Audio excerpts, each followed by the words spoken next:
As the BBC launches a tender to find the producer of the postcards for Eurovision 2023, I thought it might be fun to take a look at some of my favourite inserts.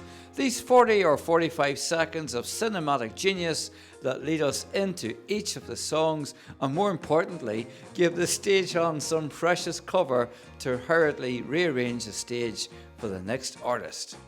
In the early days of the contest, the stage designs were simplistic and mostly static, so no rushing by stagehands was required to get things set up. In those days, there was usually a symbolic change of conductor for each country.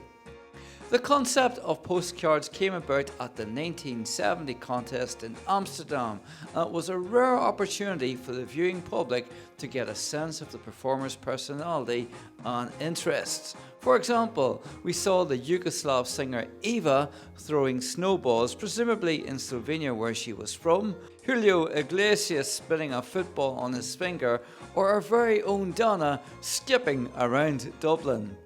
The postcard idea didn't immediately catch on, and in some years after that, viewers would be forgiven for being a little bored between performances, although the turnaround was pretty quick back then too. At the 1977 contest in London, the intended postcards had been devised using footage of the artists in London during a party hosted by the BBC at a nightclub. When the postcards were seen for the very first time by the participant heads of delegation at the Friday dress rehearsal, the delegation from Norway were horrified and objected to the way their young artist was portrayed. It was not possible for the BBC to edit or revise footage, so all the postcards had to be dropped from the broadcast. Instead, the TV audience were subjected to shots of the audience looking thoroughly bored throughout between the songs. I have made a video about postcards before, and I think this year the creative challenge will be blending the culture of the United Kingdom and Ukraine into something that is memorable and respectful, yet entertaining. In this video, I will be looking at my top 10 favourite postcards, followed by my concept for a postcard for 2023. So buckle up, and here we go.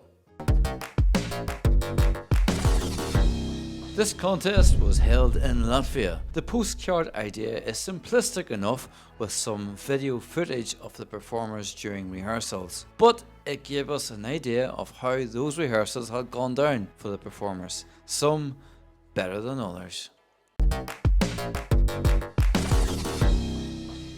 This was the first time that Sweden hosted on the back of ABBA's triumph in Brighton the year before. These postcards were certainly different. A casual viewer would have been forgiven for thinking it was the Eurovision painting contest, but as you can see, it's maybe a good idea the performers chose to sing rather than paint.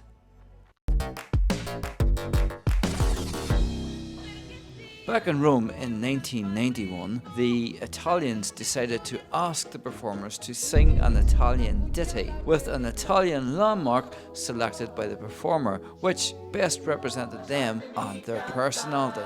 A very high school project feel to the postcards, but nonetheless, it was certainly memorable. Back in Italy again, and this year's postcards. I liked all the drone footage and the imagery of the performers used in them. It was a nice moment when the Italian song had Turin as their postcard. A very fitting touch. The last time Luxembourg hosted the contest was back in 1984. I think it's fair to say they were lucky to not get sued. It's all tongue-in-cheek humour, of course, but the postcards were very cliched. So for example, flying carpets for Turkey, bullfights for Spain, etc, etc, etc. But it was all for fun and taken as such. We're all wondering what the postcards will look like next year. Last time round, the BBC blended a mix of the old with the new and showcased the fantastic music the British have shared with the world. The flag reveal at the end of the postcards were unique and fun.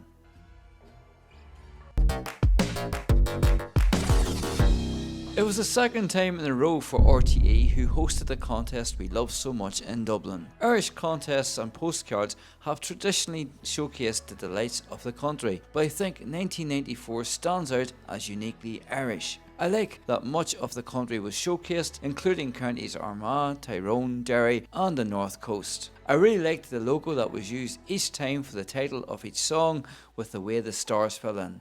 Interestingly, I think the time it worked best was when it introduced the Irish entry.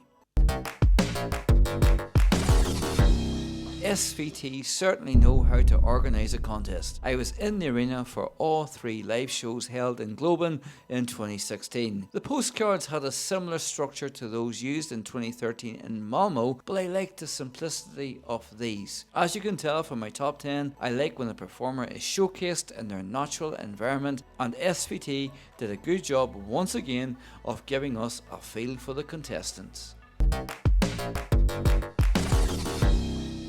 These postcards are similar in theme to the 1984 postcards. However, as they predate the 1984 contest, I have to award second place to the postcards used at Eurovision 1979 in Jerusalem. Again, very tongue-in-cheek, such as an empty bottle being pulled ashore for the Portuguese postcard, for example, but they were a lot of fun and for the time a big departure from previous contests. I.e., in 1978 the contestants were introduced getting into a lift, which then took them up to the stage.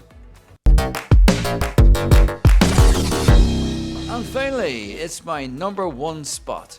NRK took on the huge task of sending a camera crew to each country taking part at the 1996 contest in Oslo. It was a great way to give us, yet again, an insight into the performer's life and their personality. The postcards then gave us various sights of Norway before a good luck message from a prestigious politician such as Prime Ministers, etc. So that's my top 10, but here is my very own concept. So the whole concept of these postcards would be hope and being united through music. So this would be introducing the Irish entry. So first off, we start with an image of Ukraine, and there's the hope again that's coming through there with the lady in the field flying the flag proudly of Ukraine. And then we go back to a troubled time in Ireland in a part called Derry, and we looked first at difficulties that the city faced and now the hope that it's having. A nod there to 2 winners from Ireland and the UK who both have Derry connections. Then we would then move back to Liverpool, of course the host city, and we're going back to the arena, and then the arena will change colour for the flag, and united through music would be the motto showcased in each postcard.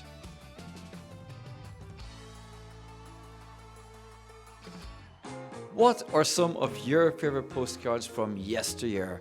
What sort of theme do you think the BBC will come up with? Please do let me know in the comments below, and I look forward to reading those comments as always. Until next time, you take care, and I'll see you in the next video.